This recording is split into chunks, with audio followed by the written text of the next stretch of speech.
महाराज, व्रत तोड़ने का मुहूर्त बीता जा रहा है, बस कुछ ही समय बचा है। महर्षि और उनके शिष्यों को लौटने में न जाने कितना समय लग जाएगा। मेरा सुझाव है कि आप मुहूर्त समाप्त होने से पहले व्रत अवश्य तोड़ लें। गुरुदेव, हमने महर्षि दुर्वासा को वचन दिया है कि जब तक वो लौटेंगे नहीं तब तक हम व्रत नहीं तोड़ेंगे। इसीलिए मैं उनके लौटने के बाद ही भोजन ग्रहण करूंगा। पर महाराज, मुहूर्त यदि बीत गया और समय रहते हुए नहीं आए तो महाराज आपका व्रत पूरा नहीं होगा। महाराज, आपको उसका फल नहीं मिलेगा। महाराज, 12 एकादशियों का व्रत व्यर्थ चला जाएगा। किंतु गुरुदेव, यदि मैंने भोजन कर लिया तो ये तो अतिथियों का अपमान होगा। आप उचित कह रहे हैं महाराज, भोजन के लिए उनकी प्रतीक्षा अवश्य कीजिए महाराज। पर मुहूर्त रहते हुए एक तुलसी का पत्ता और जल ग्रहण कर लीजिए। इससे आपका व्रत भी पूरा हो जाएगा और अतिथि का मान भी रह जाएगा। आपका सुझाव अच्छा है गुरुदेव।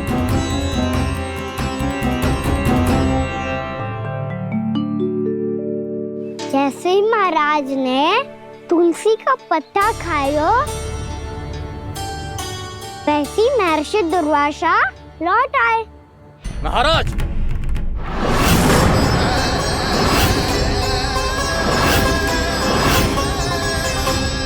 महाराज को उपास तोड़ते देखते बहुत क्रोधित हो गए।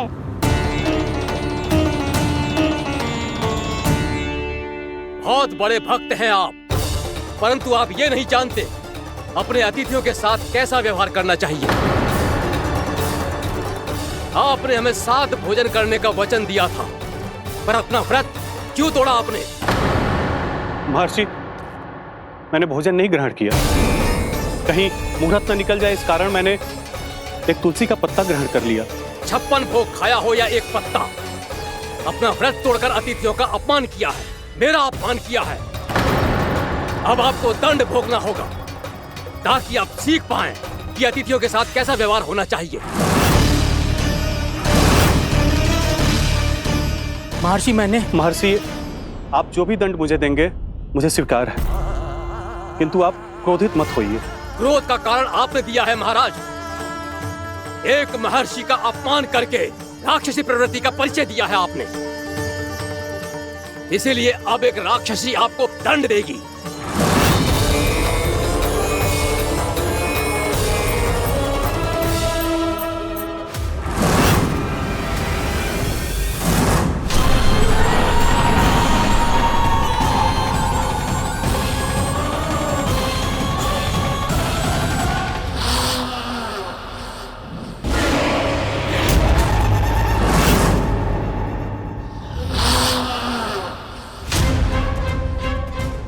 हे प्रभु, यदि मैंने सच में महर्षि का अपमान करने की भूल की हो तो मैं उसका परिणाम भोगने के लिए प्रस्तुत हूं। ओम नमो नारायणाय, ओम नमो नारायणाय नमः। महर्षि दुर्वासा को यह आभास ही नहीं था कि महाराज अम्बरीश ने उनका अपमान नहीं किया था। फिर भी उसे अपमान मान के वो श्री नारायण के भक्त पे संदेह कर रहे थे। मैंने भी तो भोला राम की भक्ति पे संदेह किया था। हे नारायण, ये क्या पाप हो गया मुझसे? संदेह किसी अपमान से कम ना हो तो, और भगवान सब सह सकते हैं, पर उनके प्रिय भक्तों का अपमान सहन ना कर सकते। इसीलिए उन्होंने अस्थिचेप करने का निर्णय लिया।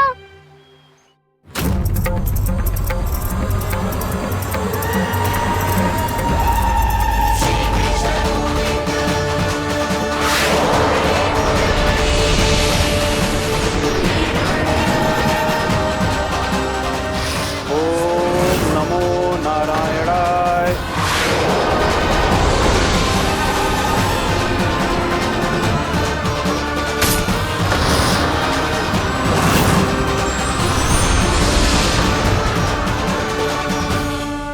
और फिर भगवान का वो सुदर्शन चक्र महर्षि दुर्वासा के पीछे पड़ गया। ये चक्र तो मेरी ओर बढ़ रहा है। ओम ये कैसे संभव हो सकता है? कोई रोको इसे, कोई रोको इसे।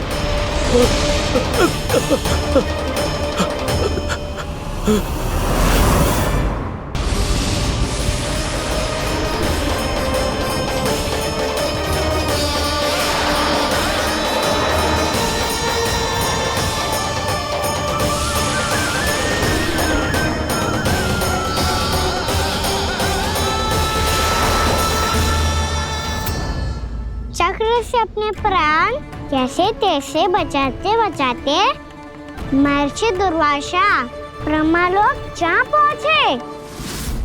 ब्रह्मदेव, रक्षा कीजिए ब्रह्मदेव, सहायता कीजिए, मुझे बचाइए ब्रह्मदेव, रक्षा कीजिए। ये सुदर्शन चक्र मेरे प्राणों के पीछे पड़ गया है, मुझे बचाइए ब्रह्मदेव, मुझे बचाइए। महर्षि, मैं चाहकर भी आपकी सहायता नहीं कर सकता।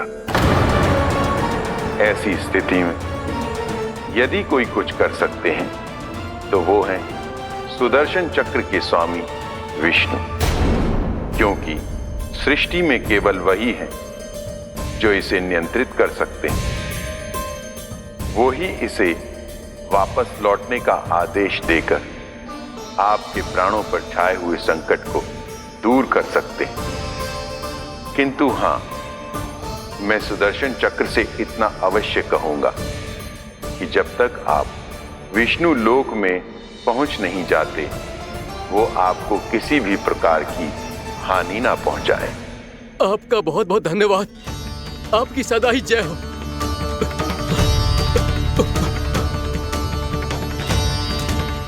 फिर क्या था? भागते भागते महर्षि दुर्वासा सीधे भगवान श्री हरि के शरण में बैकुंठ पहुंच गए। त्राहिमाम प्रभु, त्राहिमाम, मुझे बचाइए, मेरी सहायता कीजिए प्रभु, मेरी सहायता कीजिए। मैं आपके इस चक्र और ऊर्जा से नहीं भाग सकता प्रभु, कृपया करके अपने सुदर्शन को रोकिए, इसे वापस लीजिए प्रभु। यह असंभव है महर्षि। एक बार सुदर्शन चक्र मेरे हाथों से छूट जाए तो अपना उद्देश्य पूरा किए बिना, मेरे भक्तों की रक्षा किए बिना वापस नहीं लौटता। कोई तो उपाय होगा प्रभु, कृपया करके मेरे प्राण बचाइए प्रभु। मैं सुदर्शन की ऊर्जा से जलकर भस्म नहीं होना चाहता प्रभु।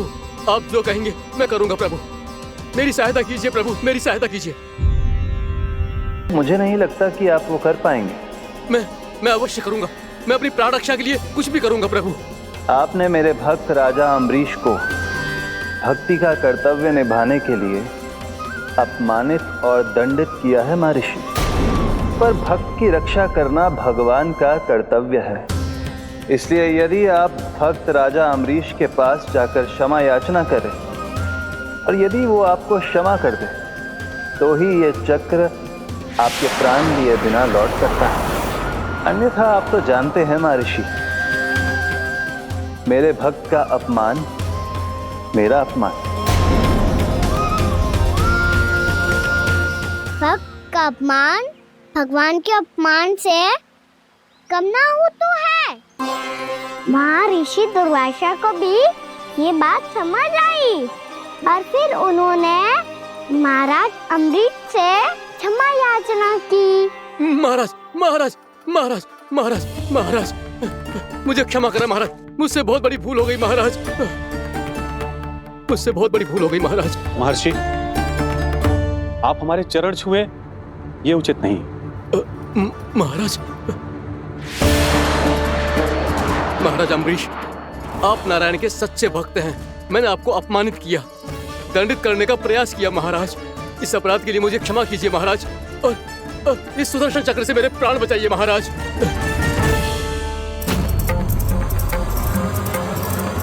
हे महान सुदर्शन, यदि महर्षि के लिए मेरे हृदय में अभी भी वही सम्मान और प्रेम हो जो इनके प्रथम आगमन पे था, तो कृपया आप अपने धाम वापस लौट जाइए।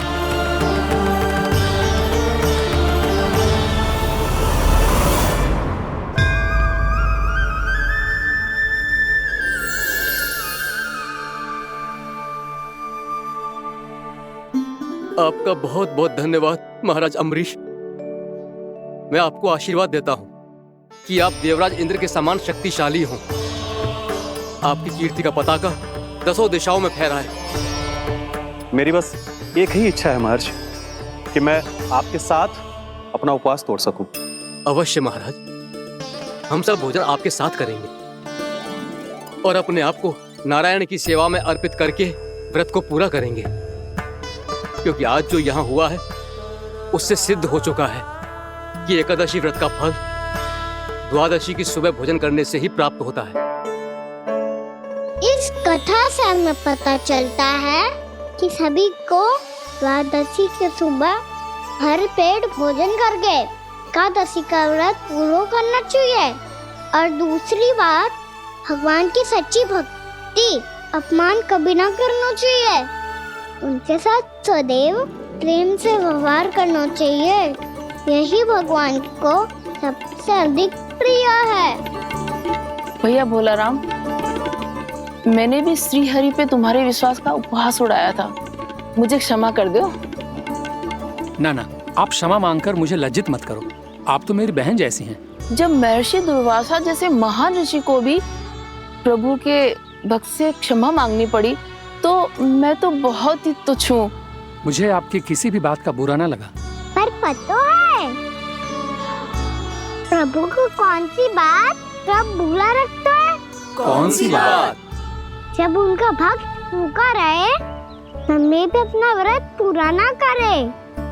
और जैसा कि आप सभी ने अभी कथा से सीखो है, एकादशी के व्रत को द्वादशी की सुबह अवश्य पूरा करना चाहिए। अब आप जाओ, अपना व्रत पूरा करो।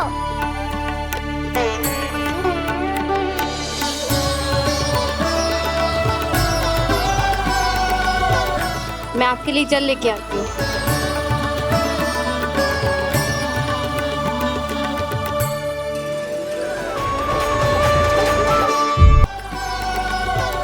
मैं आपके लिए जल लेके आती हूँ।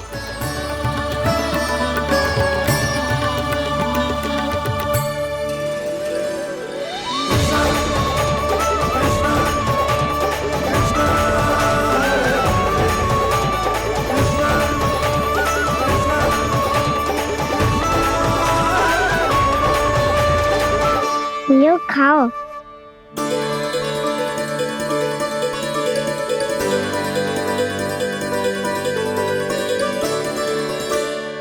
कान्हा,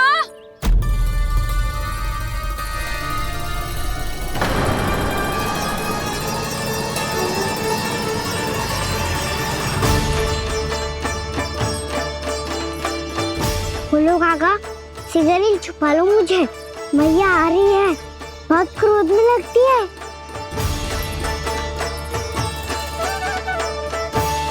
आज तो बहुत दंड मिलेगा।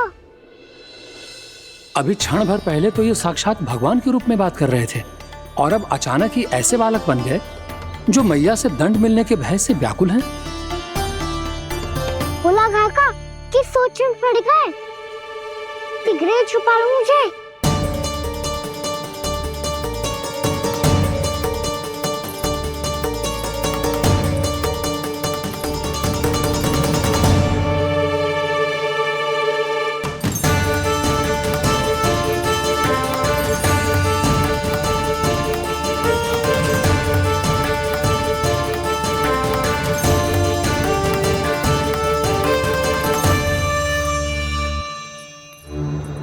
भोलानाथ जी, कान्हा को देखो है क्या?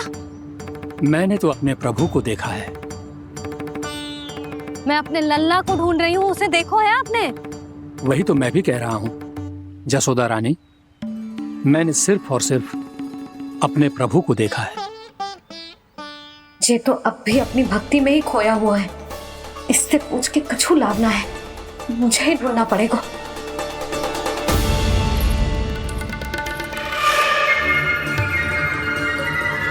बच गए। शंकरी मौसी, कान्हा को देखो है क्या कहीं?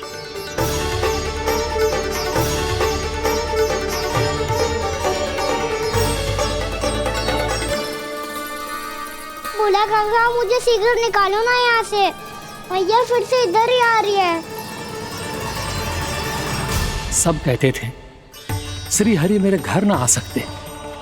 देखो, आज प्रभु आ गए, उन्होंने अपने हाथ से मेरा व्रत पूरा कराया। हाँ, आते हैं और आगे भी आएंगे हमारे श्री हरि हमसे मिलने और आके मोक्ष देंगे, है ना?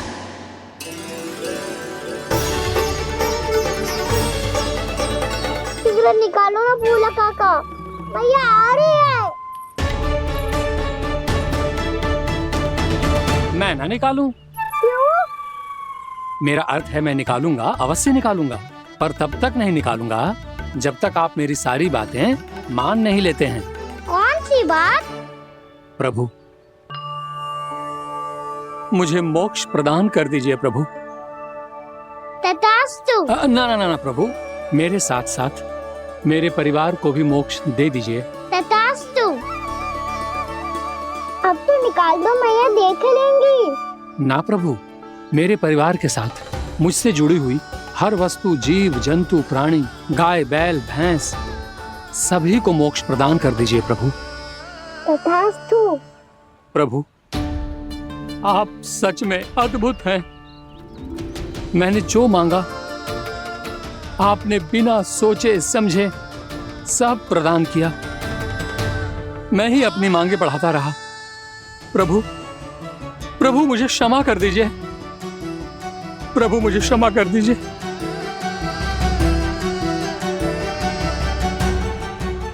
आइए प्रभु।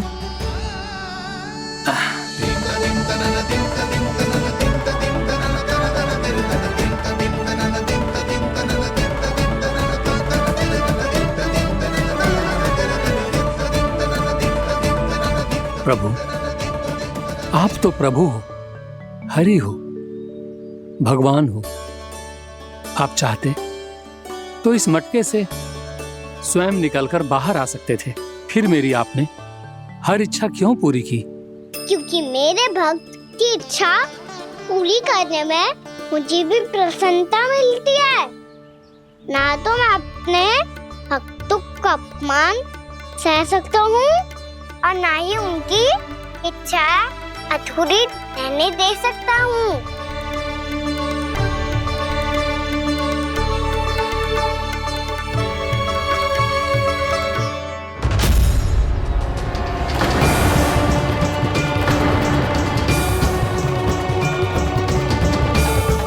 क्या कही थी तूने?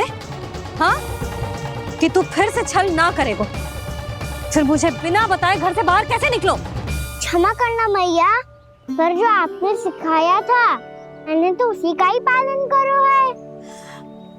फिर से चतुराई कर रहे हो है ना? हाँ, आप ही ने तो कही थी ना, यदि कछु करने से किसी को हानि ना पहुंचती हो या फिर किसी अच्छे कार्य में सहायता हो रही हो तो आज्ञा लेने की आवश्यकता ना होती। यदि तेरे कछु करने से किसी और की कोई हानि ना हो रही हो या किसी के अच्छे कार्य में सहायता हो रही हो तो मुझसे आज्ञा लेने की आवश्यकता ना है। तो किस अच्छे कार्य के लिए आया है यहाँ? द्वादशी की सुबह एकादशी का व्रत खोल के भोजन करा जाता है। ये बात ना तो भोला काका को पता थी, ना शंकरी मासी को और ना ही किसी और को। और तुझे पता थी? हाँ, मेरी मैया ने बहुत अच्छे से सिखाया है मुझे। जैसे कल तूने एकादशी कथा सुनाई थी ना, आज वैसे ही तेरे लल्ला ने सबको द्वादशी कथा सुनाई है। सच्ची यशोदा रानी जी, इसने तो हमारी आंखें ही खोल दी। और भाभी, सच तो ये है कि मुझे भी ना पता था कि ये इतना बड़ा ज्ञानी है और इतना अधिक समझदार।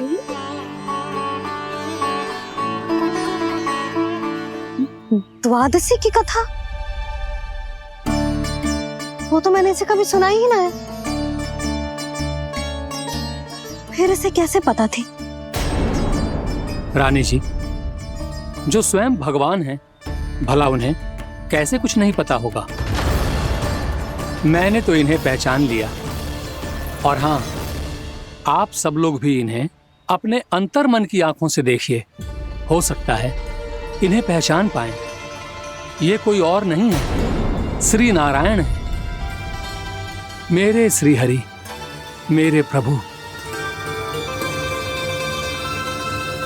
जय श्री हरि।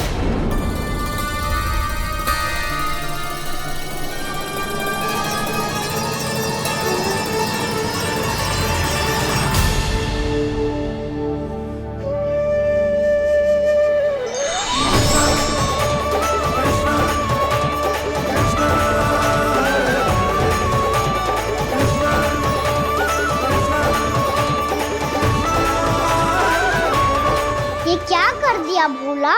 जिस रास्ते को मैंने इतनी कठिनाई से बचा के रखा था, सबके सामने उसे उजागर कर दिया तुमने।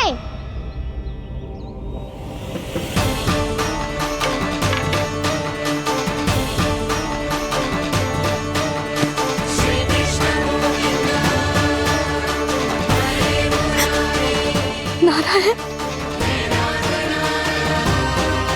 नारायण, श्री नारायण।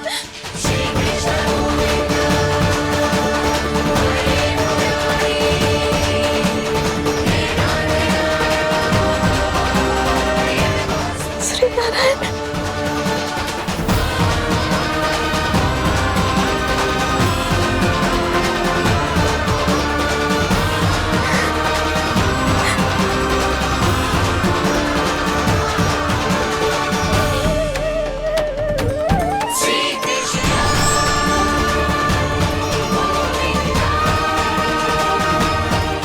श्री नारायण प्रभु।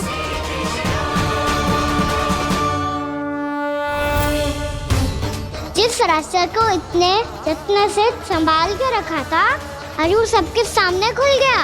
और तो और मेरा भेद मैया को भी पता चल गया बाबा। सब कहते रहे पर मैंने एक न मानी। सबने कही थी कि आप भगवान हैं, पर मैं मूर्ख आपको पहचान ही ना पाई। कितनी अभागी हूं मैं।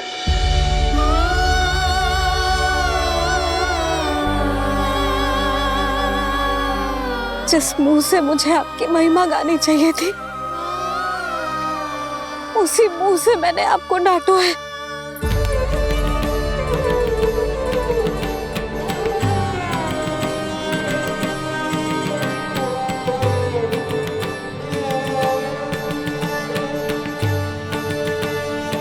जिन हाथों से मुझे आपके चरण छूने चाहिए थे, उन हाथों से मैंने आपके कान पकड़े।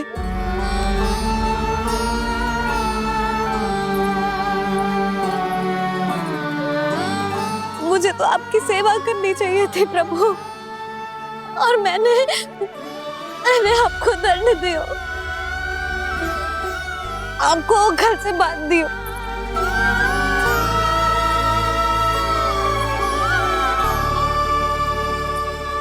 बावली हो गई थी प्रभु। अपने श्री नारायण को, अपने प्रभु को एक साधारण सा बालक समझ लियो मैंने। मैं आपके लिए भगवान नहीं हूँ मैया, साधारण बालक ही हूँ, बस आपका लल्ला। बुद्धि भ्रष्ट हो गई थी, भूल पर भूल करती चली गई।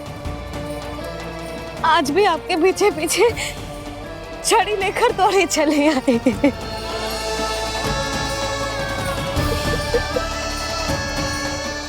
अपने आप को दोष मत दो मैया, आपके इस ममता के लिए तो जन्म लिया है मैंने। हमारा मन बदलने मत दो। मेरे लिए वही पुरानी मैया बनी रहो आप, और मुझे रहने दो आपका वही नटखट लल्ला। मुझे क्षमा कर दो प्रभु, मुझे क्षमा कर दो।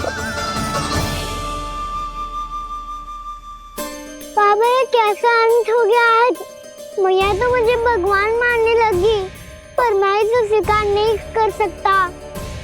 अभी नहीं बाबा, इतनी शीघ्र नहीं। आप ऐसे खड़े क्यों बाबा? कुछ ऐसा करो ना कि मैया फिर से मेरे मैया बन जाए। उनकी दृष्टि में भक्ति नहीं, ममता चाहिए मुझे। कान्हा, मेरे सामर्थ्य में हो तो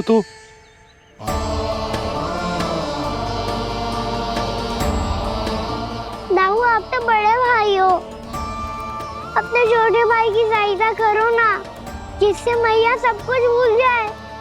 मैं क्या कर सकता हूँ कान्हा? कोई तो सहायता करो मेरी।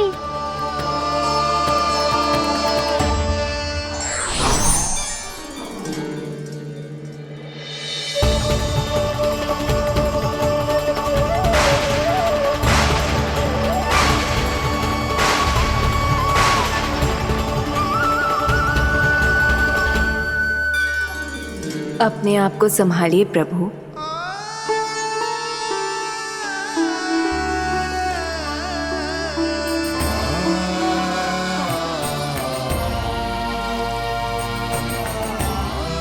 देखो ये क्या हो गया, भैया को सब पता चल गया। अभी तो मुझे मैया की ममता का शौक पूरी तरह हिला ही नहीं था। योग माया,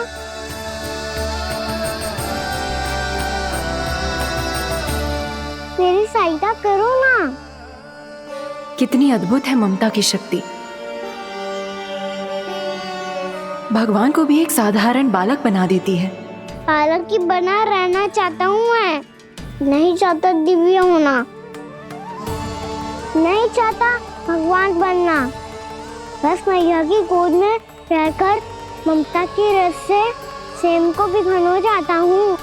इनकी डांट फटकार का सुख पाना चाहता हूँ।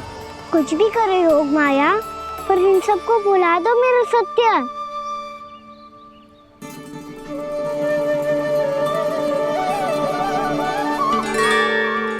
पर इन्हें तो मोक्ष का वरदान मिल गया है प्रभु,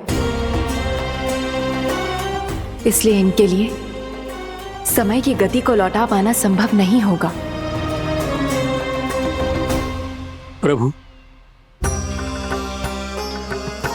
अब मुझे ये सब भूलने की कोई आवश्यकता नहीं है। मुझसे जो त्रुटि हुई है अब वो दोबारा कभी नहीं होगी,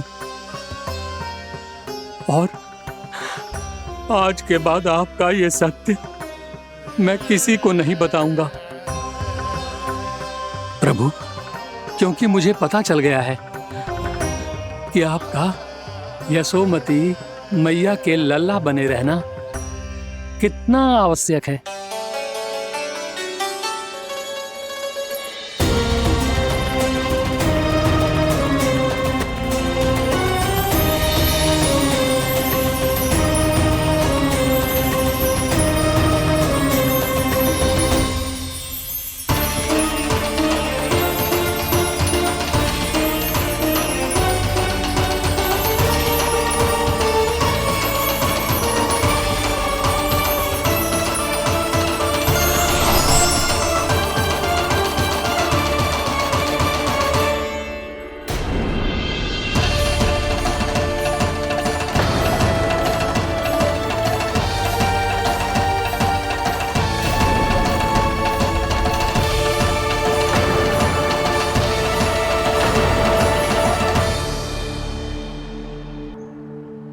मैया आपकी छड़ी।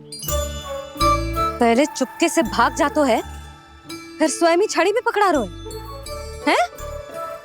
नटखट कहीं का। हंसी आ रही है? अरे किस बात पे इतनी हंसी आ रही है रे? हाँ?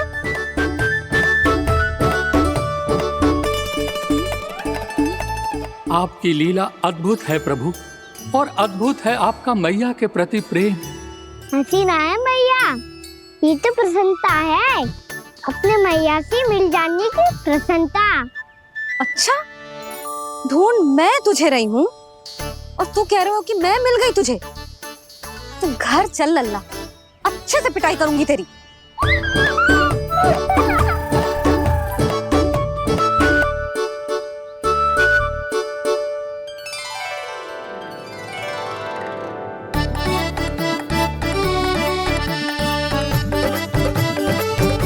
पिटाई से गाल लाल होंगे ना तेरे, तब हंसी बंद होगी तेरी। चल।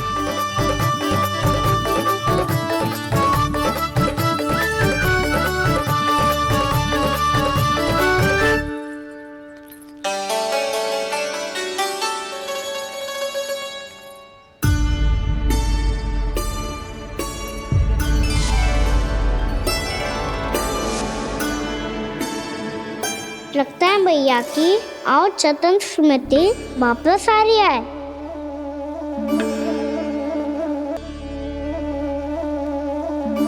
यशोदा, क्या होगा? ना कछु ना। आपको बताऊंगी तो और हंसेंगे मुझ पे। बोल दो, मैं उपास ना उड़ाऊं, सच्ची।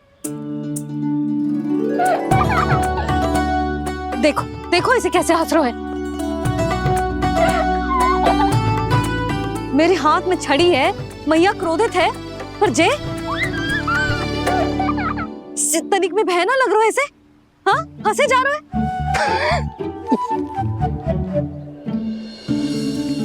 दोनों बाबा लल्ला एक जैसे हो। चल तू, चल चल। दाऊ, आप तो बड़े भाई हो, अपने छोटे भाई की सहायता करो ना, जिससे मैया सब कुछ भूल जाए।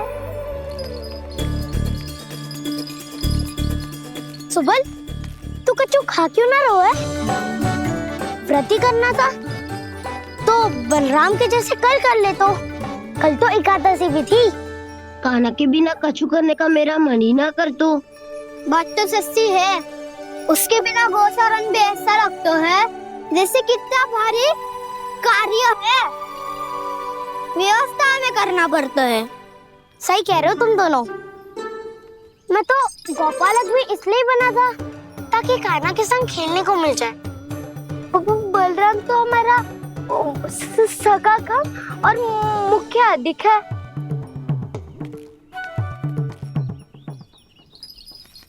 रुक जाओ, तुम सब कुछ देर विश्राम कर सकते हो।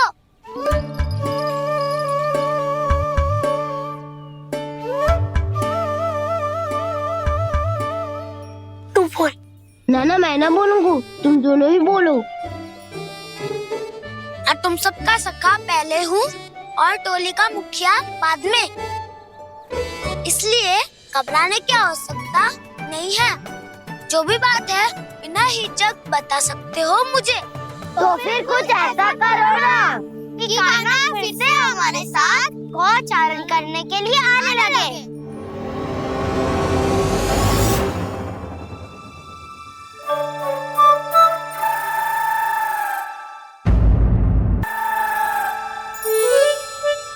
बिना कछु बताए भाग गओ। ये भी ना सोचा तेरे बिना मैया बाबा व्रत कैसे तोड़ेंगे। देखो देखो अभी भी हंस रहा है। क्या होगा ऐसे? रुक, प्रसाद लेके आती हूँ। क्षमा कर दो मैया, पर जैसा आपके लिए मैं हूँ वैसे ही मेरे लिए मेरा भक्त, इसीलिए भोला राम का व्रत तोड़वाने जाना आवश्यक था।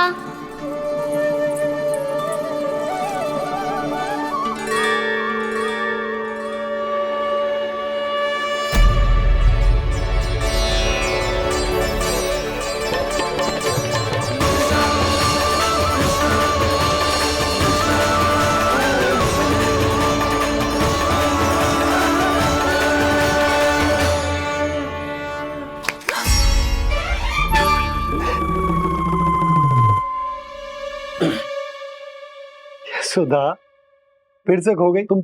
अरे कौन से स्वप्न लोक में चली जाती हो तुम बार बार? हमें भी बताओ।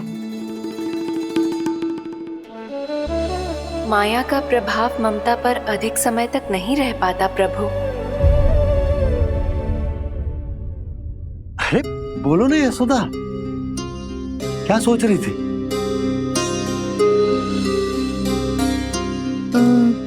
मैंने ना श्री नारायण को देखो है।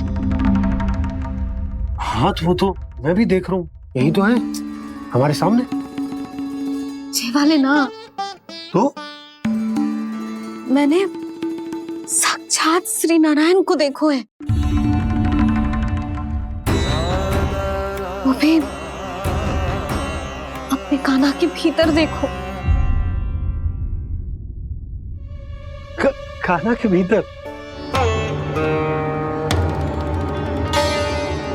ना मतलब कान्हा और ये दोनों आमने सामने थे।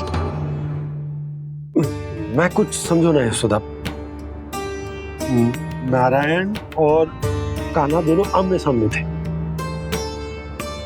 ना, मेरे कहने का अर्थ है कि कान्हा और श्री नारायण एक दूसरे के आगे पीछे थे।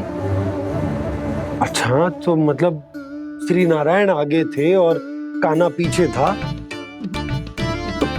पर अगर कान्हा पीछे था तो तुमने कैसे देखा? ओहो, कान्हा आगे था, श्री नारायण पीछे थे।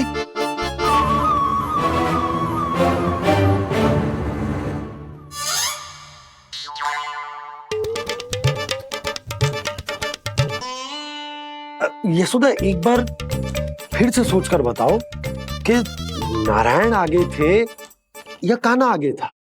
ठीक से याद करो। बहुत बता तो रही हूँ जी, थोड़ी धुंधली धुंधली सी स्मृति है। बाबा, इससे पहले कि उनके संदेह की अग्नि स्मृति की वायु पाकर और भड़क जाए, कुछ भी करो पर बुझाओ इसे। स्वप्न देखो है तुमने? हाँ, संभव है स्वप्न ही था। पर यदि स्वप्न था तो सुबह सुबह उठते ही उसकी स्मृति क्यों ना आई? अब क्यों आ रही है उसकी स्मृति? और वो भी तब से जब से मैं भोनाराम के यहाँ से कान्हा को लेके आई हूँ। जब मैं गई थी तो छड़ी मेरे हाथ में थी, पर फिर कान्हा ने मुझे छड़ी दी और मैं बैठी हुई थी। इस बीच कछु तो हुआ है। भैया की अचेतन स्मृति वापस आ रही है। अब मुझे ही कुछ करना होगा। मुझे लगता है जी, जब मैं वहाँ गई ना, भैया व्रत पूरा करने का सुबह मुहूर्त निकल जाएगा और अब तो भूख भी बहुत तीव्र लग रही है। हे नारायण, मैं तो भूल ही गई कि लल्ला भी तो कल से भूखा है।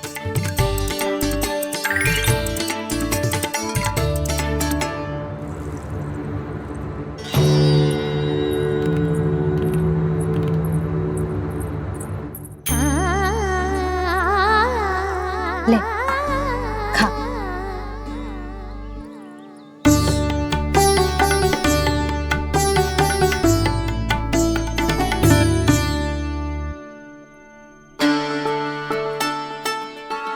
संतान की चिंता में सब कुछ भुला दे, ऐसी ही होती है ममता। और कान्हा को अच्छे से पता है कि इसको लाभ कैसे उठाना है। हाँ बाबा, लाभ ना, मैं तो मैया की ममता का आनंद उठाना चाहता हूँ, जितना संभव है उससे भी अधिक।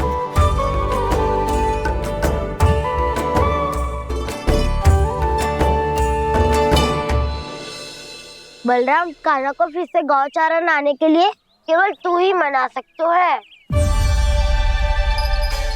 तुम्हें ही वो क्षमता है, हमारी टोली के मुख्य गोपालक जो हो तुम।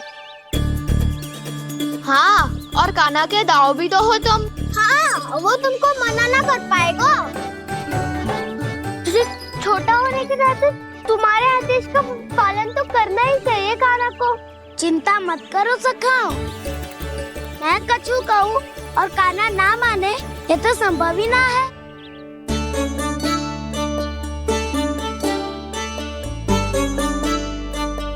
आज जो हुआ ना जाने और कितने समय तक मेरा सत्य आपसे छिपा रह पाएगा, इसीलिए अब से अधिक समय मैं आपके साथ ही बिताऊंगा।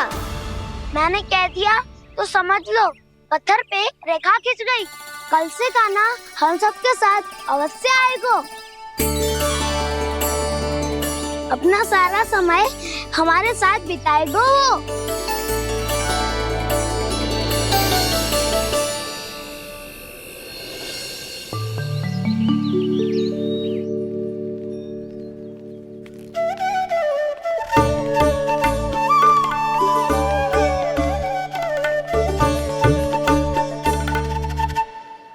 अभी तक तैयार नहीं हुए?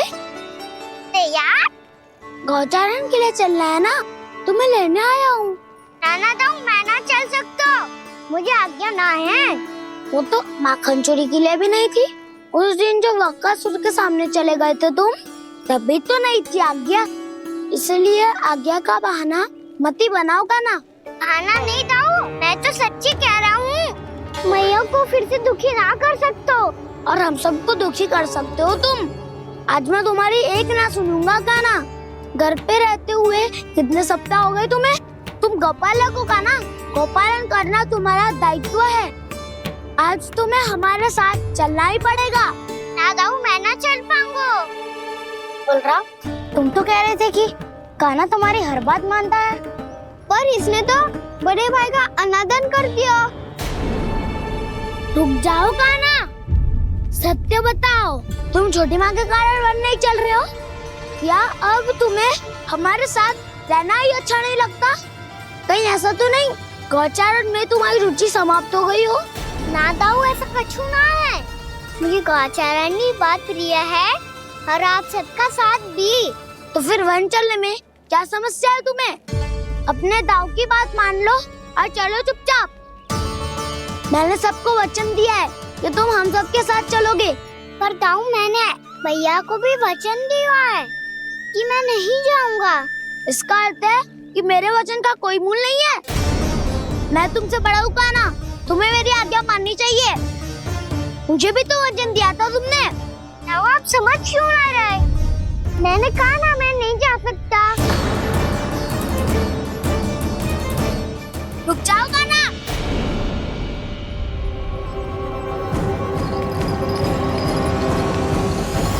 ऐसे कैसे नहीं आ सकते? मैंने बल्कि हम सब ने तुम्हारी हर शरारत में तुम्हारा साथ दिया है, चाहे माखन चोरी हो या गोचारण। और अब तुम अपने दाऊ को ही पीठ दिखा के जा रहे हो।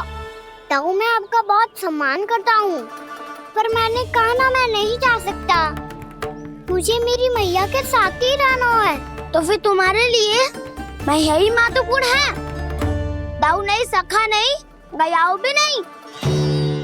कान्हा ने तो तुम्हारी बात मानने से मना कर दिया बलराम। लग तो है सच्चो भाई ना है। जानते हो इससे क्या सिद्ध होता है कान्हा? कि तुम छोटी माँ के पुत्र नहीं हो, कि तुम छोटी माँ के पुत्र नहीं हो। दाऊ ये क्या कह रहे हो आप?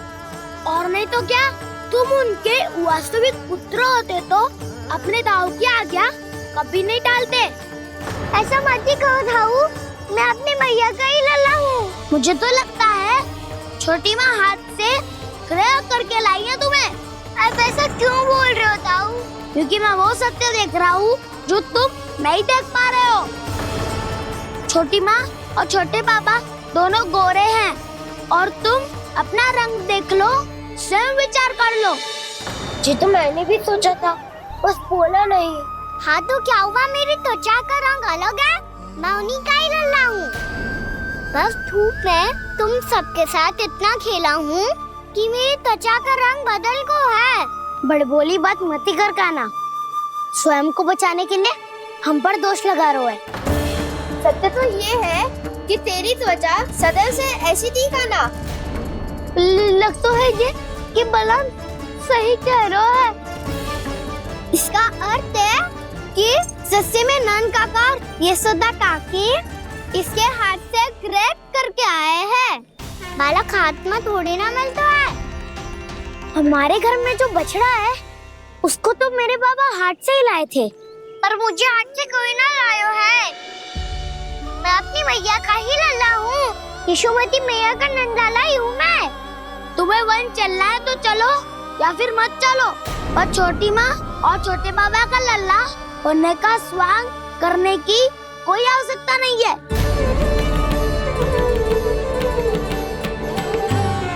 तुम भी अति करते हो कान्हा, कब एक बालक की तरह व्यवहार करते हो और कब भगवान की तरह, कुछ समझ में नहीं आता। भगवान की तरह? मैंने भगवान क्या क्या? हाँ हाँ कह दिया तो कह दिया। खड़े खड़े मेरा मुंह क्या देख लो, चलो। या फिर तुम सबको भी अपने मैया के पल्लू में बंधकर घर पे ही रहना है?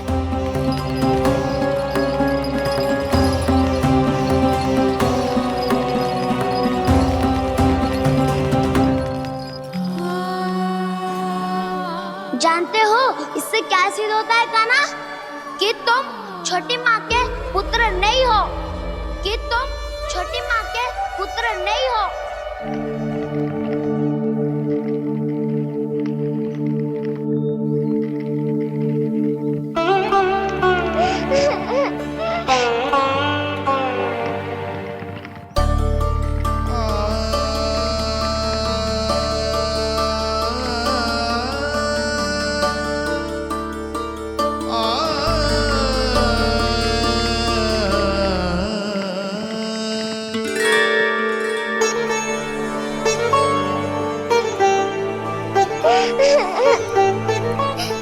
क्या हो गो लल्ला, रो क्यों रहो?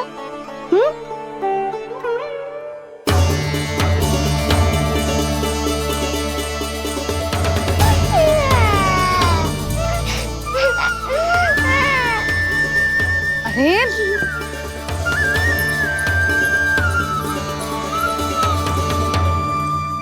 मैया को ना बताए को लल्ला, क्या हुआ? हाँ लल्ला, क्यों रो रहे हो लल्ला? बता, किसी ने कछु कही है क्या? क्या होगा लल्ला? मैं आपका लल्ला ना हूँ।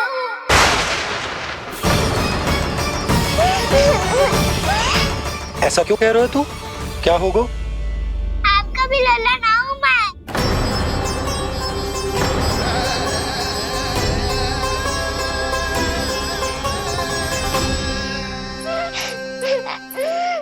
लल्ला, कान्हा, जे क्यों कह रहे हो लल्ला? मुझे पता चल गया है, मैं आप दोनों का लल्ला ना हूँ।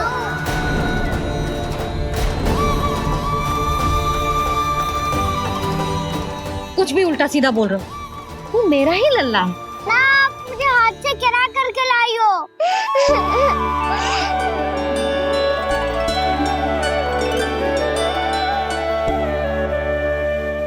लल्ला, तुझे किसने कही कि हाट में बालक मिलते हैं? मिलते हैं, पूरी गैया का बालक भी तो हाट से ही आयो है। अच्छा, क्षण भर के लिए मान लिया कि हाट में बालक मिलते हैं, पर तुझे कैसे पता चला कि तुझे हाट से ही लेके आए? मेरा रंग देखो और फिर अपना हाथ देखो। मैं रात के अंधेरा जैसा हूँ और आप दिल की उजारी जैसी। पापा का रंग भी आप जैसा ही है, बस मैं ही बावला हूँ।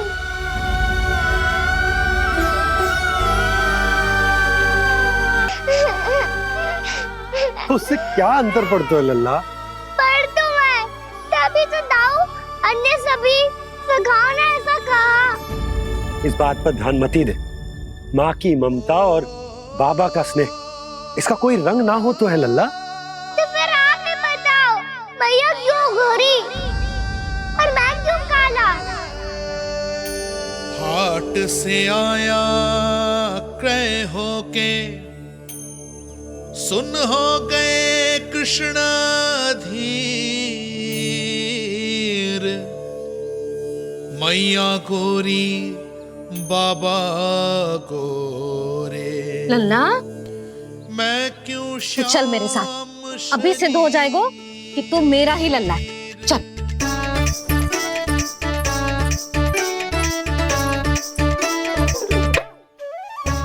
ये दोनों लल्ला और मैया का मन कछु समझ ही ना आता, कछु ना कछु उटपटांग करते ही रहते हैं दोनों।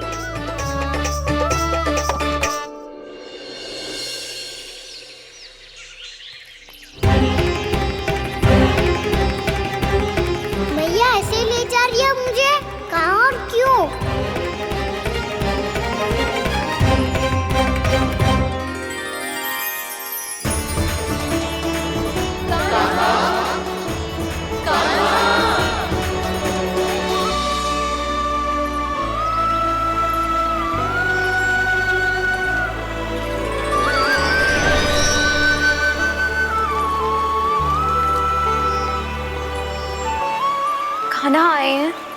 कितने दिनों के बाद खाना आए हैं।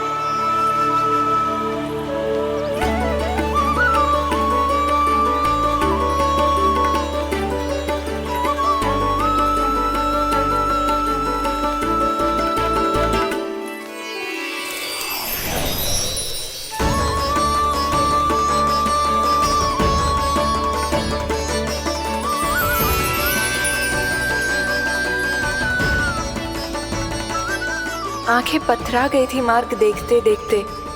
आज बहुत दिनों के बाद आपके दर्शन करके मेरे वन का और मेरे मन का कोना कोना जैसे खिल उठा हो।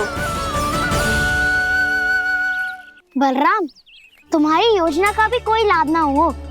योजना बना के छल में फंसाना मुझे नहीं आता। इस सब में तो केवल कान्हा ही प्रवीण है। कल उसने यशोदा काकी से हम सबकी शिकायत कर दी तो लग तो है कर ही दी। वो देखो। आजा।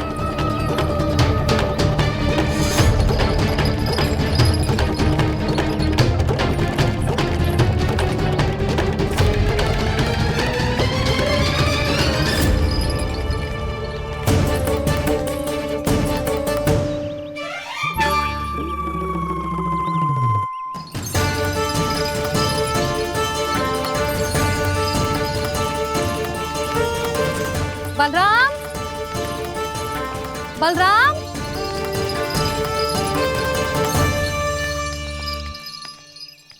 जे बसंती कहाँ है?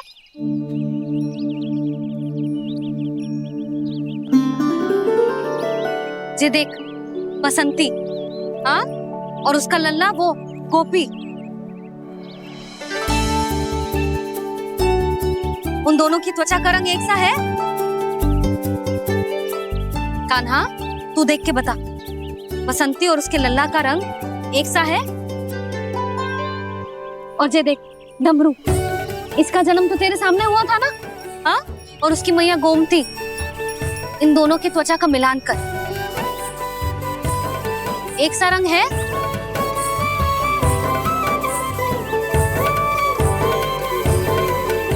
सब के सब गोपालक सामने आओ।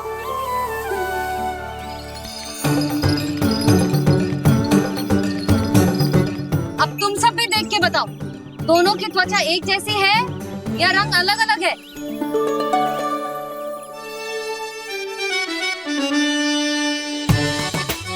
अलग अलग है। श्रीदामा, तेरी गैया, जे देख सुभा, उन दोनों का रंग एक सा है कि अलग अलग? तो जब सुभा और श्यामू का रंग अलग हो सकता है, डमरू और गोमती का रंग अलग अलग हो सकता है, और जे गोपी और बसंती का रंग अलग अलग हो सकता है, तो भी जे सब मैया और लल्ला ही है ना?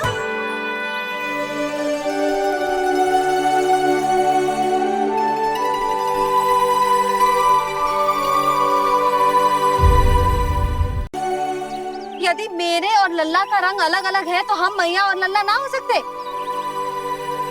इसका अर्थ है कि मैं सच्ची में आपका ही लल्ला हूँ? किसी को कोई संदेह है कि हम मैया लल्ला ना है?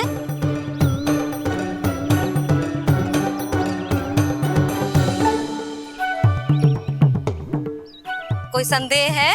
नहीं छोटी माँ, मुझे कोई संदेह नहीं है। मैं तो बस अपने छोटे भाई के साथ परिहास कर रहा था।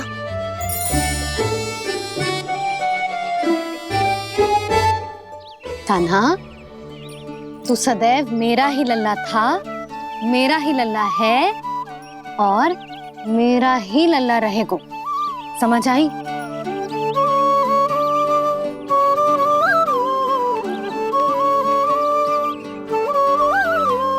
सुन लियो सबने, मैं हूँ यशोमती मैया का कंताला। मैं हूँ यशोमती मैया का कंताला। मैं हूँ यशोमती मैया का कंताला। यशोमती मैया के नंदी लाला, यशोमती मैया के नंदी लाला।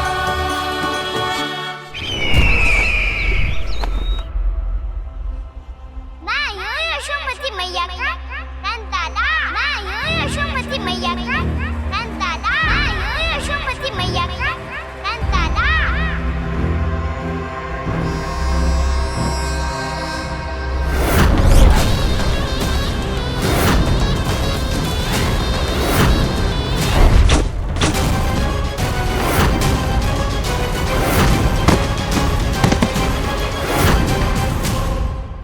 क्षमा कर दो कान्हा, जब तुमने मेरी बात ना मानी तो मैंने क्रोध में उल्टा सीधा बोल दिया।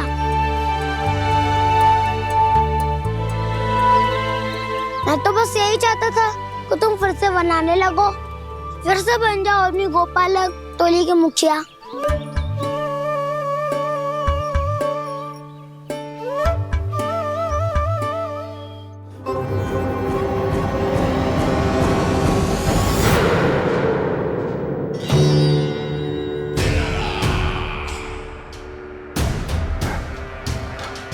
फिर आ गया तू।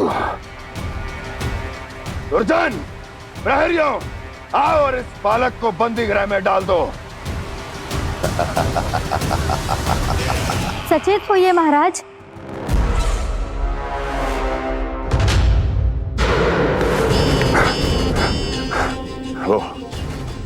वो विष्णु अवतार कहाँ है? वो बालक कहाँ है? यहाँ नहीं है वो, आपके मस्तिष्क में है। उसे अपने साथ खिलवाड़ मत करने दीजिए महाराज।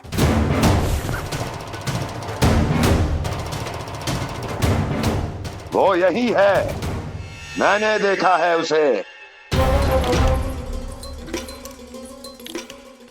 स्वयं को संभालिए महाराज, आपको भयभीत होने का कोई अधिकार नहीं है।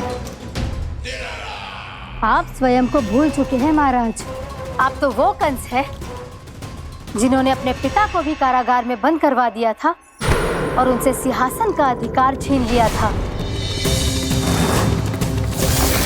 आप तो वो कंस है जिन्होंने अपनी सुरक्षा के लिए वर्षों से अपनी प्रिय बहन और बहनोई को बंदी बनाकर रखा है।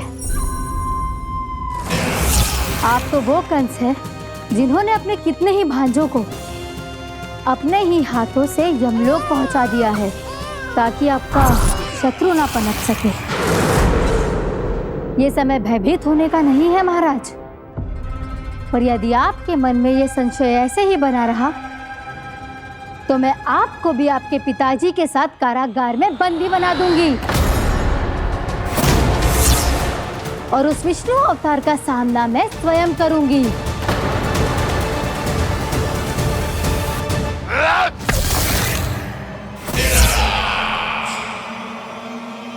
राजद्रोह का परिणाम जानती हो ना महारानी? यही क्रोध उसे दिखाइएगा महाराज। किसी ऐसे योद्धा को ढूंढ के लाइए जो उसका वध कर सके, और हाँ, किसी ऐसे योद्धा को खोज कर लाइए जो अब तक भेजे गए हर योद्धा से शक्तिशाली हो। मैं तेरी मृत्यु हूँ, मृत्यु।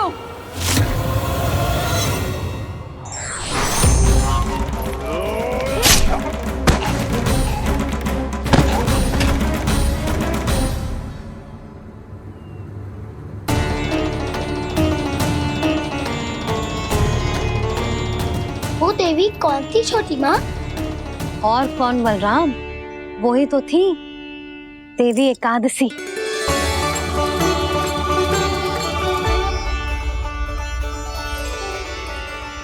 मुझे क्षमा कीजिए प्रभु, आपकी आज्ञा के बिना ही युद्ध करके आपके शत्रु को मृत्यु के घाट उतार दिया। क्षमा नहीं, आपकी तो प्रशंसा होनी चाहिए देवी।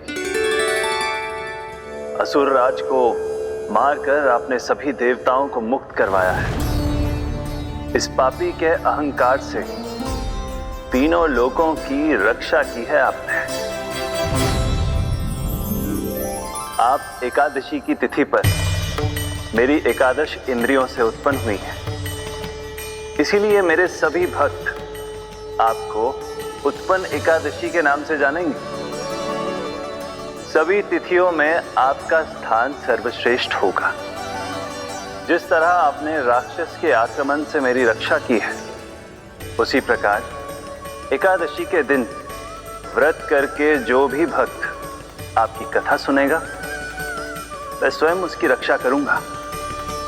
जो आपकी पूजा करेगा उसे मेरी विशेष कृपा प्राप्त होगी और उसके साथ साथ उसे मिलेगा धन, सिद्धि और मोक्ष।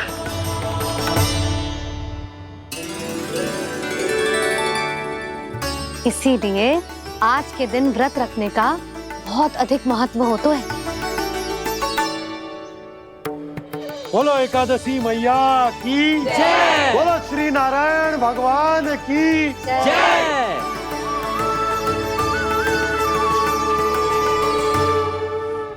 प्रभु की कृपा से एकादशी का महत्व भी पता चल गो और मेरा व्रत भी सफल हो गो।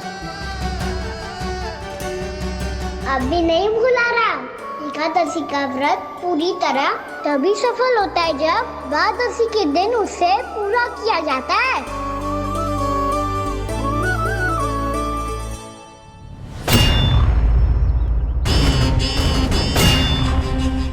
आवश्यक है आपको यह आभास होना कि उस विष्णु अवतार को पराजित करने के लिए आपके साधारण योद्धाओं में वो सामर्थ्य नहीं है।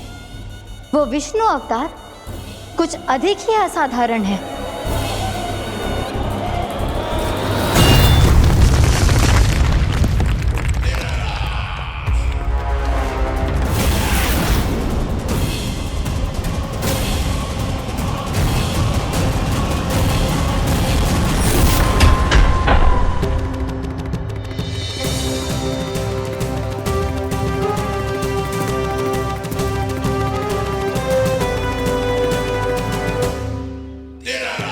अब मैं दिखाऊंगा उस विष्णु अवतार को असाधारण शत्रु क्या होता है।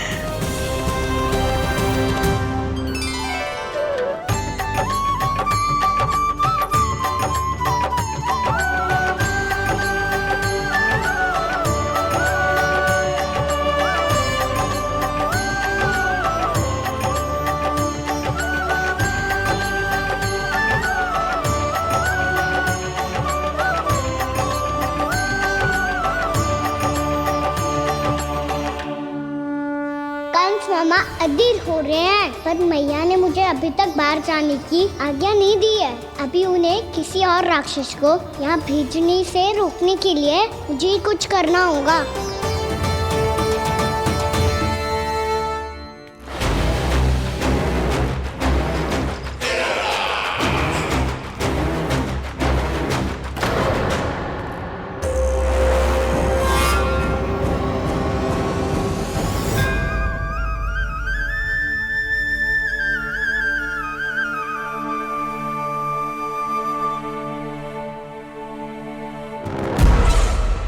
कौन हो तुम?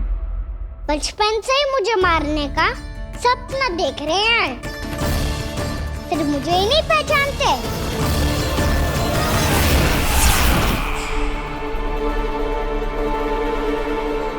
बचपन से विष्णु अवतार। कोई कान्हा बुलाता है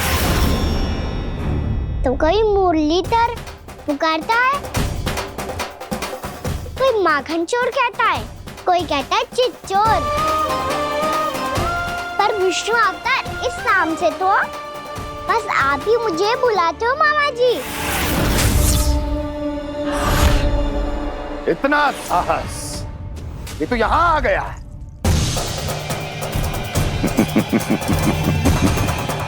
यहाँ आ तो गया तू विष्णु अवतार, किंतु यहाँ से जीवित नहीं जाएगा। तेरे इस शीश को तेरे धड़ से अलग कर दूंगा मैं।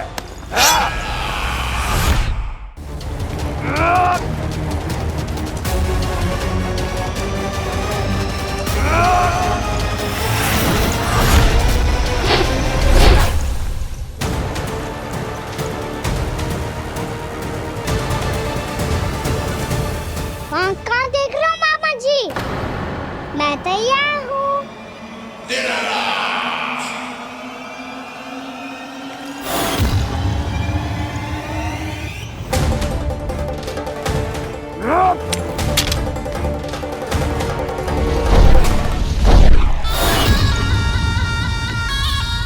मामा जी, आप सदैव इसी तरह क्रोध में रहते हो क्या?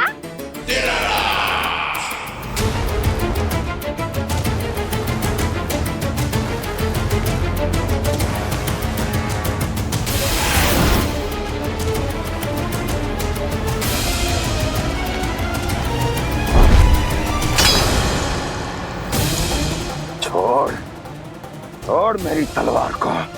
छोड़ो तो तब जब पकड़ा हूँ।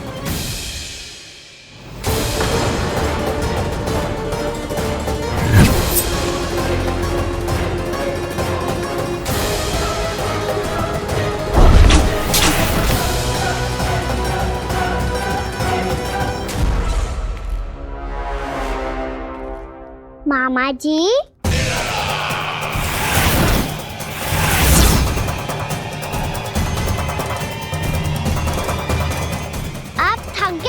थोड़ा विश्राम कर लो। आपका तो पता नहीं, मैं अवश्य थक गया हूँ।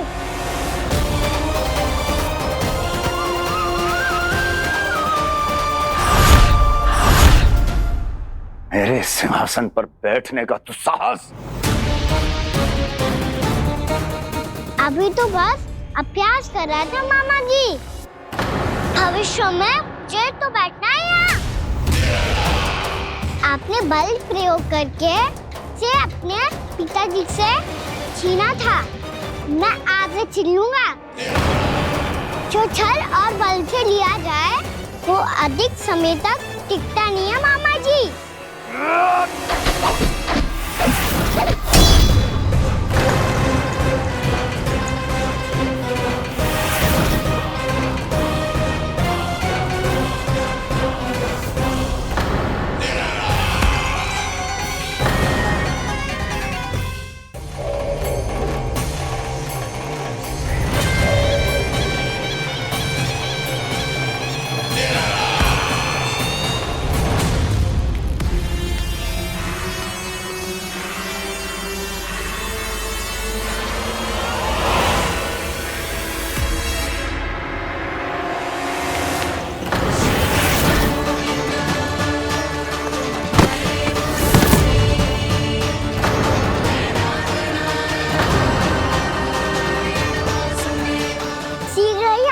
सिंहासन छोड़ना होगा।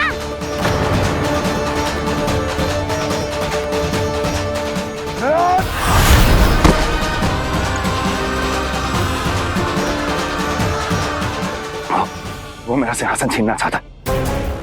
वो आ रहा है, वो आ रहा है। सैनिकों, दुर्जन, बंद कर दो सभी द्वार और झरोखे, सब के सब। इसकी हर संभावना पर इतना कड़ा पहरा बिठा दो कि ना तो कोई महल के भीतर आ सके, ना तो बाहर जा सके। मुझे महल की चप्पे चप्पे की सूचना चाहिए। जाओ।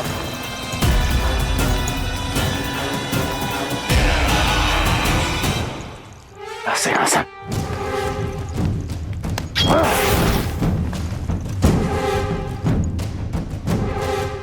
अब आ, दुष्ट मायावी, ए छलिया विष्णु अवतार, मैं कंस तेरी प्रतीक्षा कर रहा हूँ।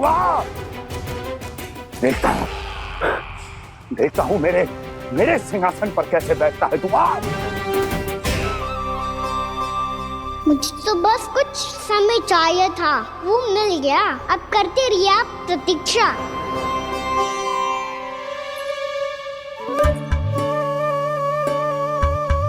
जी अपने आप से बातें क्यों कर रहे हैं जी?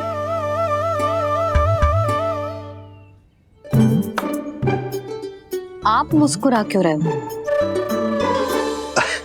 ना कचू ना। बताओ क्यों मुस्कुरा रहे हो? तुम्हीं पर गए हैं जी। जब तुम व्रत करती हो तो तुम भी ऐसा ही करती हो।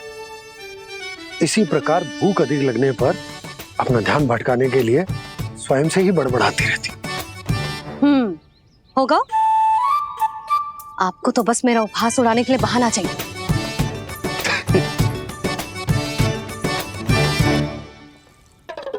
लल्ला, भूख लगी है? ना मैया, व्रत करे तो भूख कैसे लगेगी?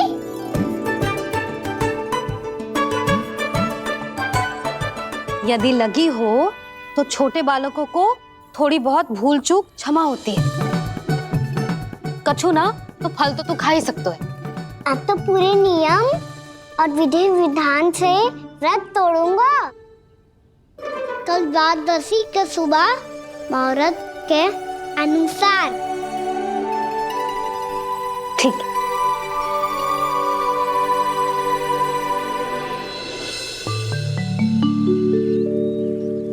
लल्ला, एकादशी समाप्त हो गई है, द्वादशी लग गई है। अब तू व्रत तोड़ सकता है, भोजन कर ले। ले।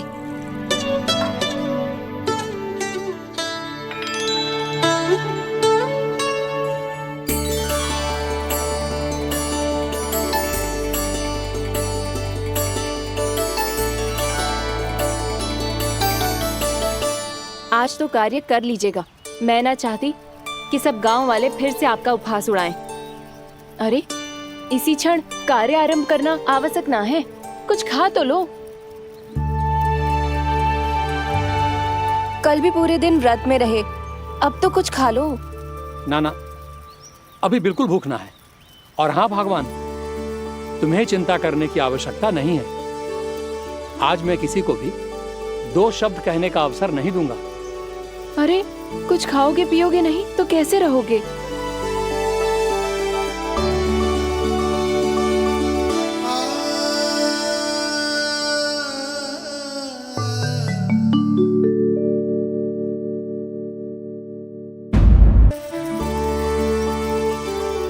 अरे इसी क्षण कार्य आरंभ करना आवश्यक ना है, कुछ खा तो लो। ना ना, अभी बिल्कुल भूख ना है। और हाँ भगवान, तुम्हें चिंता करने की आवश्यकता नहीं है। आज मैं किसी को भी 2 शब्द कहने का अवसर नहीं दूंगा।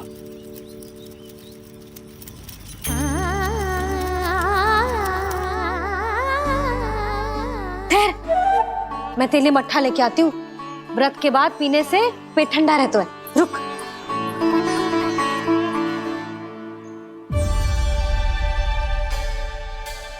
भक्तों ने अभी तक व्रत नहीं तोड़ा है, मैं कैसे तोड़ लूं?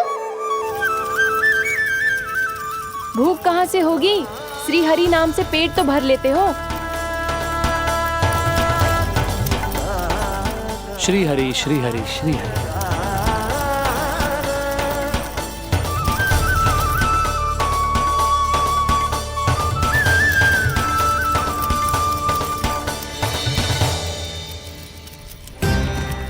हरि हरि प्रभु हरि, हरि हरि प्रभु हरि, हरि हरि प्रभु हरि, हरि हरि प्रभु हरि। कल से अन्न का एक दाना ना गो है पेट में। अब क्या व्रत तुड़वाने भी आपके प्रभु ही आएंगे? अब क्या व्रत तुड़वाने भी आपके प्रभु ही आएंगे? मैया,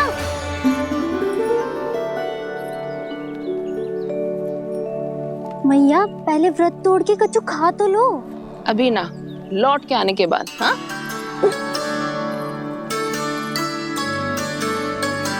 बलराम, ठहरो पुत्र, पहले कुछ खा लो। व्रत तोड़ना आवश्यक होता है। मैया ने एकादशी का महत्व बताया। लगता है मुझे सबको द्वादशी पर व्रत तोड़ने समाप्त करने का महत्व बताना होगा। हरि हरि हरि हरि हरि, मेरे हरि।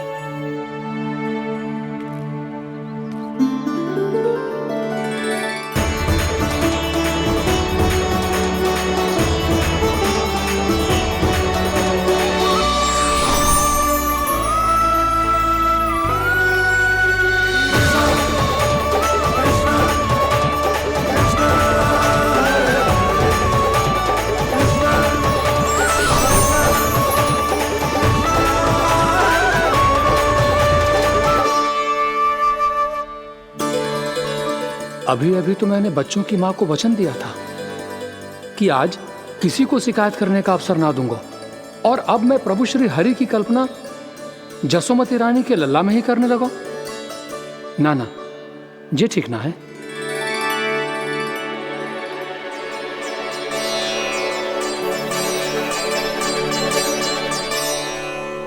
ठीक ही तो है। पहचाना है आपने? बड़े तो बड़े, अब तो बालक भी हमारा उपहास उड़ाने लगे। मैं आपका उपहास नहीं उड़ाने आया, मैं तो आपके एकादशी के व्रत को पूरा कराने आया हूँ।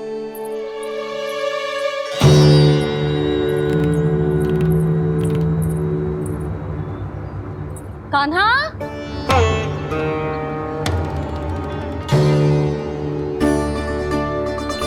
तो ये रे आपकी छड़ी और ये रे मेरी पीठ। सेक देना तापर तोड़। आज तो इसकी पीठ सेक के रहूंगी मैं। मैया घर पे भूखी मुझे ढूंढ रही होगी। लो आज द्वादशी के दिन पहले प्रहर में भोजन करके अपना एकादशी का व्रत पूरा करो आप। धन्यवाद राजकुमार, पर अभी हमें भूख नहीं है। बहुत सारा काम पड़ा है और अभी थोड़ी ही देर में शंकरी बहन भी अपनी मटकी लेने आती होंगी।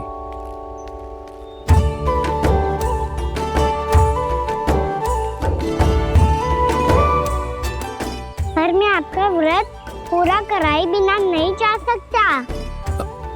भला क्यों? भक्त भूखा रहे और भगवान खा ले, ऐसा हो सकता है भला?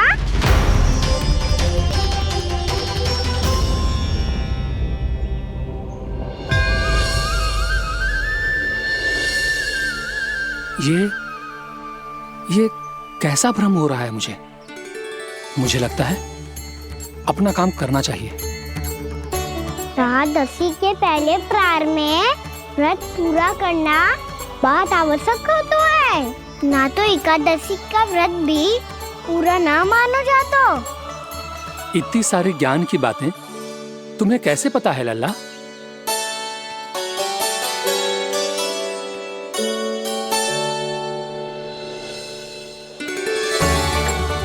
जैसे एकादशी की कथा होती है, वैसे द्वादशी की महिमा भी एक बहुत महत्वपूर्ण कथा है।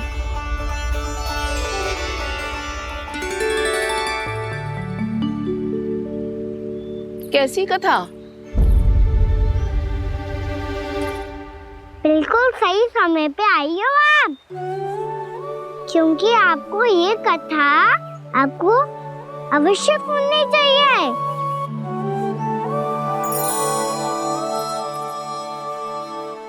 मुझे क्यों? पहले सुन तो लियो, फिर स्वयं ही पता चल जाएगा। बहुत समय पहले एक राजा हुआ करते थे, राजा अम्बरीश। भगवान श्री हरि के बहुत बड़े भक्त थे। ओम नमो नारायणाय। ओम नमो नारायणाय।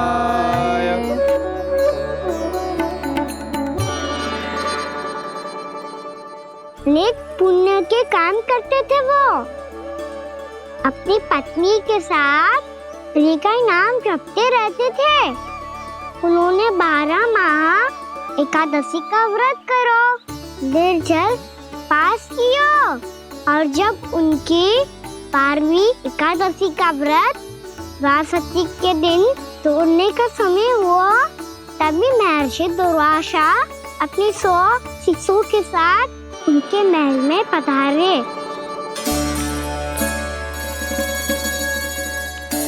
प्रणाम स्वीकार करें महर्षि। आप जैसे महान ऋषि मेरे राज्यसभा में आए, वो भी ऐसे अवसर पर जब मैं और मेरी पत्नी निरंतर 12 एकादशियों के बाद अंतिम एकादशी का व्रत तोड़ेंगे। इससे बड़े सौभाग्य की क्या बात हो सकती है हमारे लिए? आज आपके साथ साथ मेरा और मेरे शिष्यों का एकादशी व्रत भी पूरा होगा।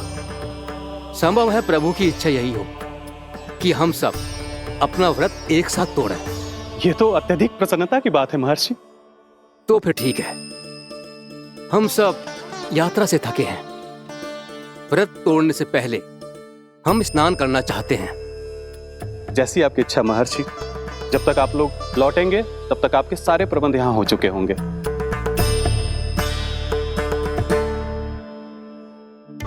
महर्षि दुर्वासा स्नान करने गए थे, पर उन्हें लौटने में विलंब हो रहा था, और इधर द्वादशी पर व्रत पूरा करने का मुहूर्त बीता जा रहा था। महाराज अमरीश बड़ी विरगता के साथ महर्षि दुर्वासा के लौटने की प्रतीक्षा कर रहे थे।